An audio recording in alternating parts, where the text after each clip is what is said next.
also, there was a lot of guys, accomplished a lot of things individually too. And one of those guys is in New York now, but like he was a part of that when you talk about Brunson. And so a lot of good stuff, and we're all excited about, Media Day and talking to you guys. Last year, Jason, when we were here having that exciting chat, I think one of the things that you stressed was that training camp for you in preseason was going to be about installing a system and a mindset and principles related to defense. Obviously, you did say it is a different team, but there's a lot of guys who are back who understand all those things that you want to get accomplished. So, in the big picture, what is training camp for preseason about accomplishing? Well, training camp starts tomorrow on Taco Tuesday, so yeah, lunch should be good. I think we're going to talk about the same things. We're going to talk about defense. We're going to talk about helping each other, not just on the offensive end, but the defensive end. And we talked about that last year, and I know a lot of people didn't believe we were going to play defense, but we did.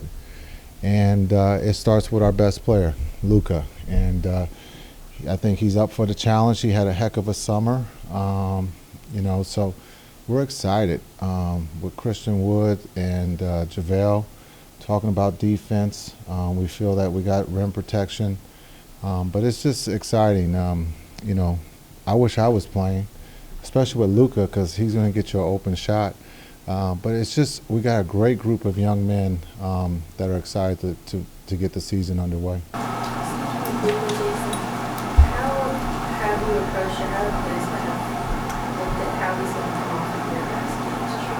Is there going to be sort of leeway given that he was just playing 7 games in 10 days? Or just kind of what's your vision there? Yeah, great question, Callie. I think when we talked this morning, I saw him at Dirk's Foundation yesterday briefly. It was a little warm, but we talked about the plan, and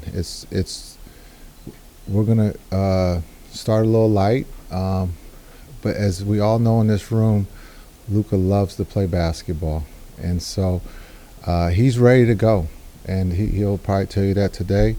But we want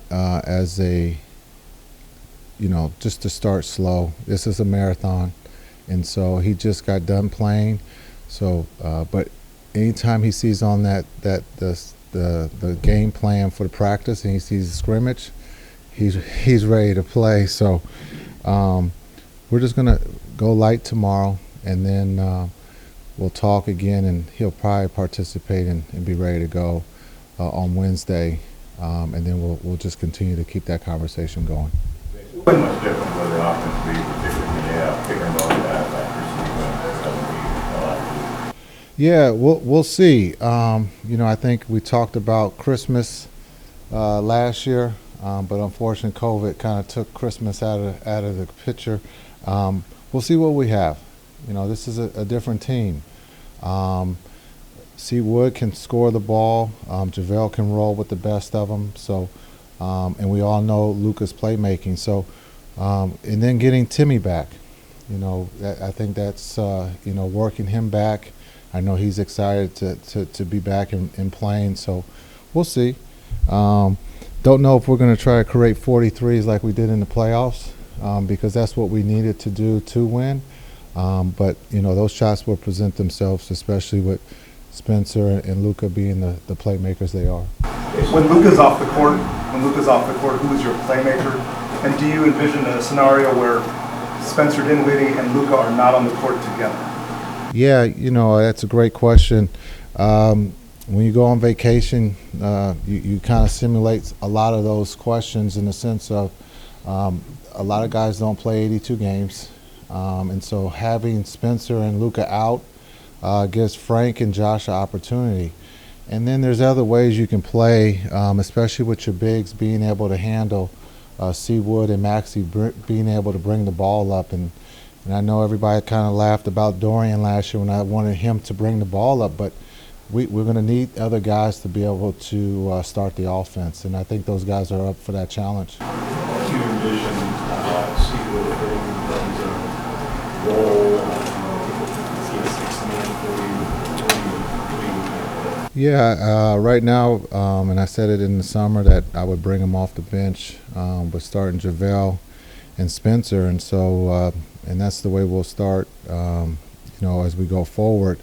But as you know, flexibility is something that you have to be as a head coach, and he could start at times if the matchup is something that we want to look at. And I talked about it last year. You're going to see a lot of probably different lineups out there so that we can get the answers to the tests, so that when we make it to the playoffs that we are comfortable with guys playing with one another. In that six-man role, are you looking at him coming in and really focusing on being a scorer as opposed to manipulate that? Yeah, I want to see Wood to be himself. I'm not asking him to do anything that he hasn't done. He's been in this league. He understands how to score the ball.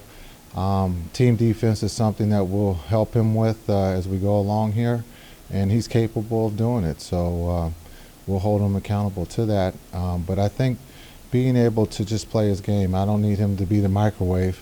I just need him to be Seagull. Jason, you said that you may not shoot 40 threes per game.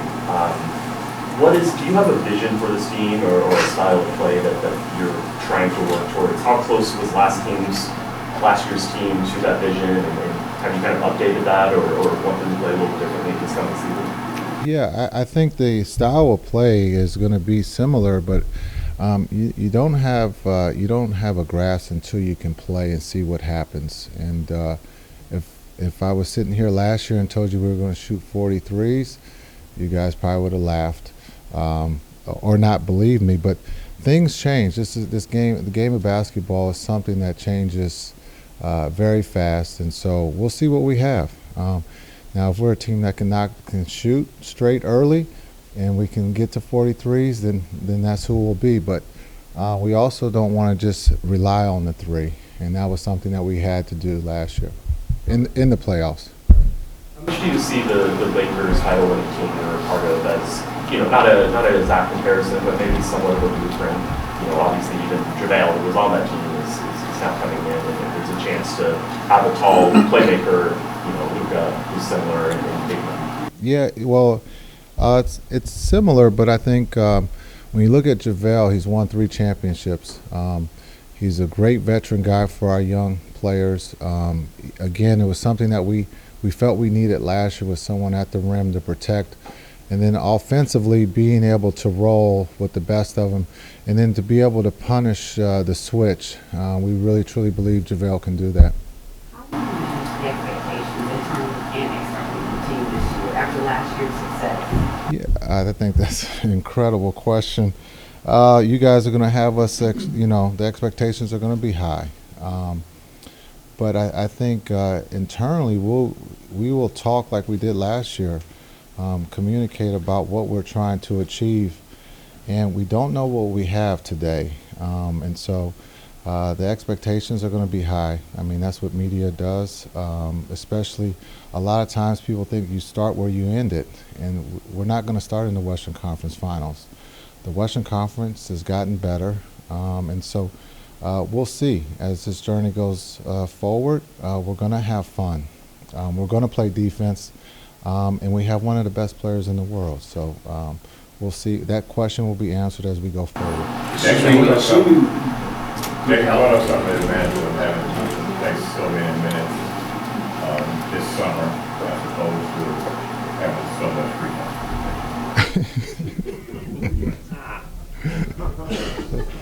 time? He didn't have any free time? No.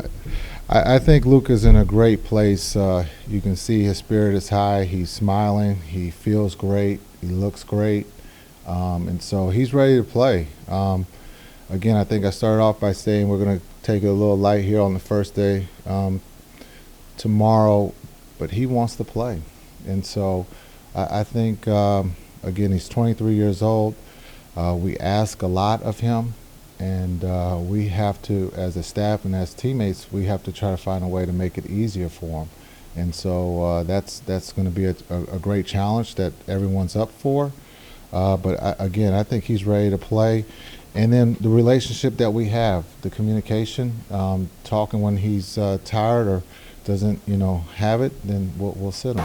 Assuming it is good health this year, do you have you already mapped out the schedule with Casey and beyond, just which games as for just a total number of games that you want to play in the regular season? Yeah, we haven't talked about that internally because we already know the answer that he's going to give is that if he's healthy, he's going to want to play in all of them.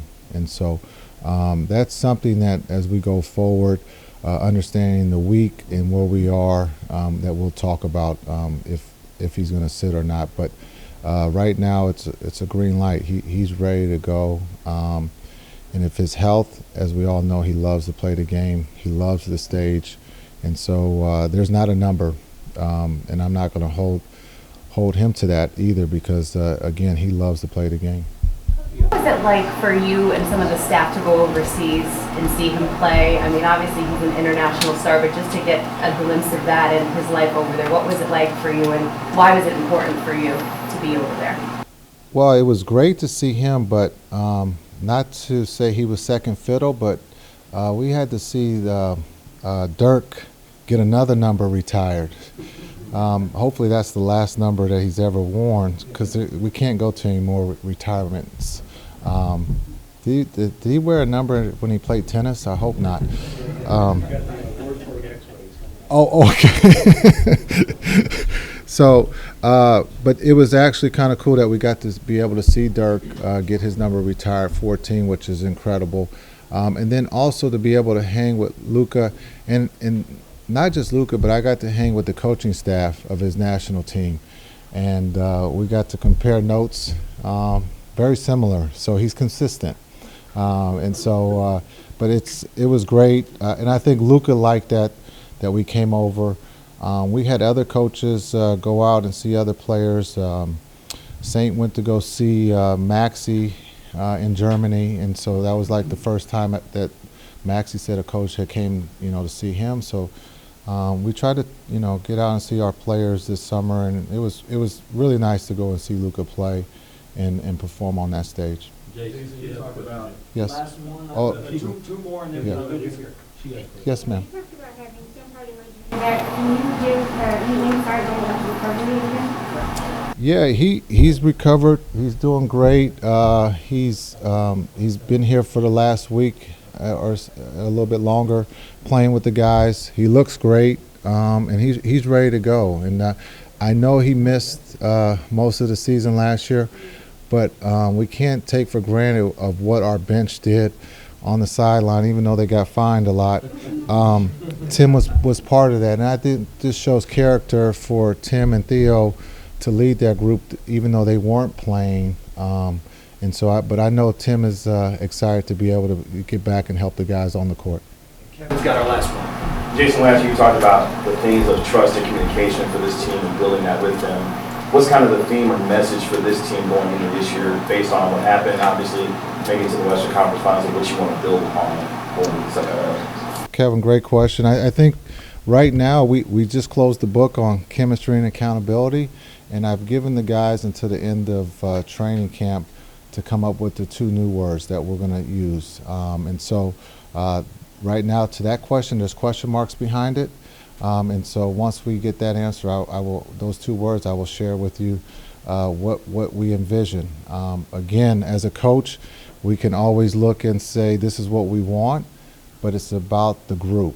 And so they're all included, and they're all held to that standard. And I thought the guys did an incredible job about chemistry and accountability last year. And so I can't wait to see what the 2 new words are.